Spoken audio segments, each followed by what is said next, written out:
ဒါဖိပုံပြောင်းလေးပေါ့နော်ပုံပြောင်း one slide အတွင်းကန်တက်မယ်နော် engine ဘိုင်း engine လည်း4000ကျော်ကျော်လေးပဲနော် aircon ပါမယ် aircon လည်းအေးစိမ်နေနဲ့ one slide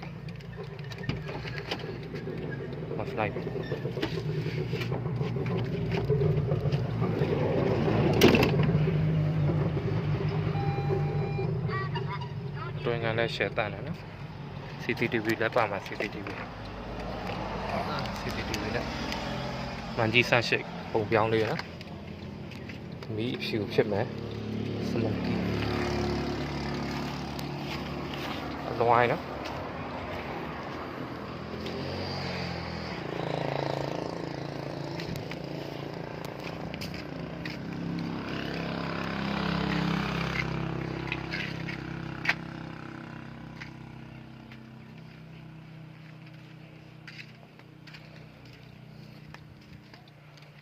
ကောင်းကားတန်လေးနော်